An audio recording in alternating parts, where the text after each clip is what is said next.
So you're building a new home. That's amazing. I bet you're already dreaming about those beautiful countertops, the perfect hardwood floors, all the fun stuff, right? But what if I told you the most important part of your new home, the part that'll really determine how you live in it, is something you'll never, ever see?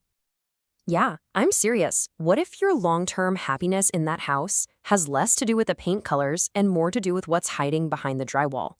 Well, today, we're going to uncover that exact secret. So here's what we've got on tap.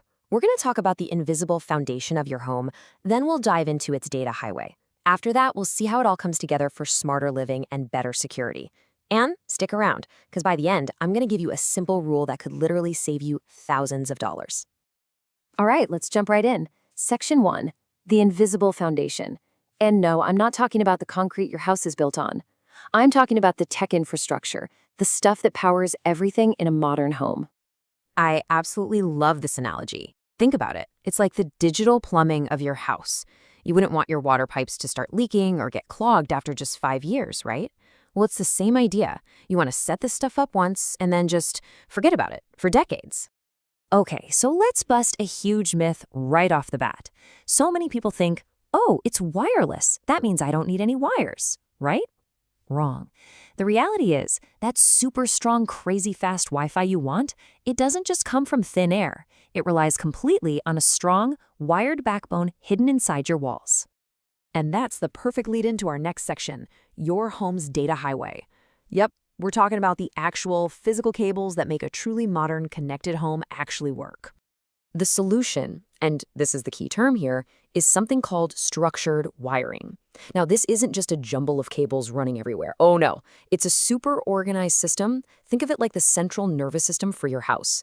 Everything runs from one main hub out to every single room. And honestly, this is the difference between a house that just has a few smart gadgets and a house that is truly, genuinely smart.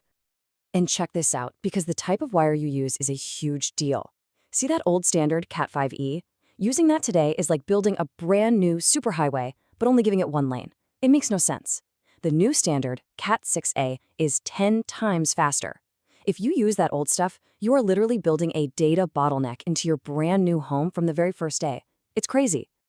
Okay, here is a fantastic insider tip. This is your secret weapon for future proofing. Ask your builder to run conduit. It's basically just a cheap, hollow plastic tube inside the walls. It's often called Smurf tube because it's usually blue. And here's why it's so brilliant. Years from now, when some new amazing cable technology comes out that we haven't even dreamed of yet, you can just easily pull it through that tube. No cutting drywall, no mess, no fuss. It's a game changer. So once you have that awesome wiring in place, you can build a network like the pros. I mean, forget that one little blinking box your internet provider gives you. We're talking about a central network closet where all your gear is tucked away nice and cool. And then you have these things called wireless access points, or WAPs, mounting on the ceiling. They give you this seamless, rock-solid blanket of Wi-Fi everywhere. The difference is it's just night and day. All right, so we've built our solid digital foundation. Now, in Section 3, let's look at all the cool stuff this enables, like smarter systems for energy and all that fun home automation. You know what's super frustrating? When your smart light from one brand can't talk to your smart speaker from another brand? Well, the key to fixing all of that is a new standard called Matter. Just think of it like a universal translator for all your smart home gadgets. When you see that Matter logo, you know your Google stuff will talk to your Apple stuff, which will talk to your Amazon stuff. It just works. Finally. And here's how you get ready for that future, even if you're not planning on installing smart switches right away. Just make 2 super simple requests to your electrician. First, tell them you need a neutral wire in every single switch box. It's crucial for powering the smarts in the switch. Second, ask for deep back boxes. That just gives you a little extra room for the bigger electronics. Seriously, this tiny, cheap decision now makes upgrading to a smart switch later a simple 10-minute job instead of a huge headache. And hey, the exact same logic applies to electric vehicles. Maybe you don't have an EV right now, but let's be real, the next person who buys your house probably will. For just a few $100 during the build, you can get the heavy-duty 240-volt wire run to the garage.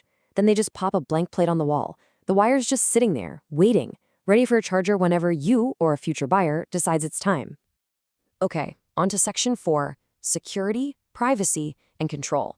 And this, my friends, is where having a properly wired home really starts to show off, creating a home that's not just smarter, but a whole lot safer.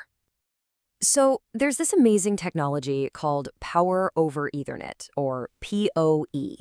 It's brilliant. It means you can run one single network cable to your security camera, and it gets both its data and its power from that one cable.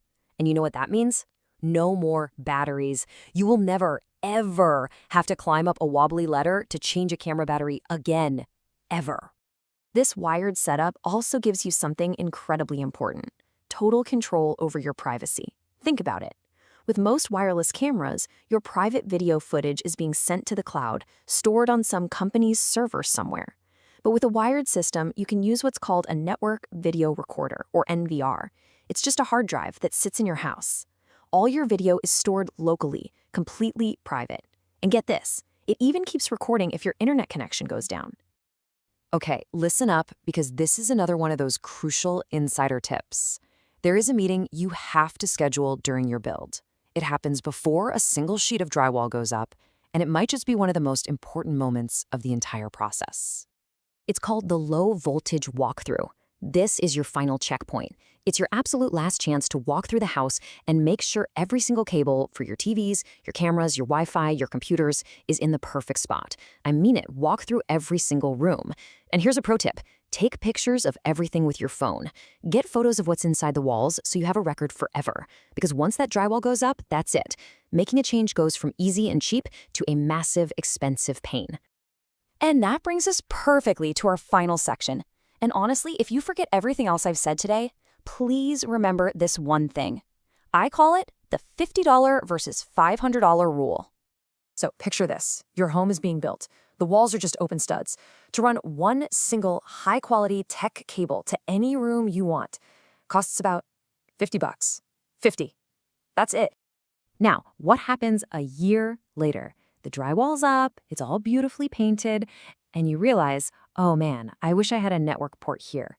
To run that exact same cable now, you're looking at $500 or more. You've got labor for cutting holes, fishing the wire through the wall, patching the drywall, and then repainting. It's a tenfold increase for the exact same result. It's a no-brainer. And that just drives the whole point home, doesn't it? It's so easy to get caught up in the stuff we can see, the faucets, the light fixtures, but the real functionality of your home, how it performs day in and day out for your work, for your entertainment, for your family's security, all of that depends completely on the invisible stuff you put inside the walls. So I'll just leave you with this one last question to think about. When you're making all these decisions, are you building a home that's just good enough for today, or are you building a home that's ready for the next 10, 15, 20 years? Are you building a truly robust, reliable, and future-proof home? Ultimately, that choice is yours.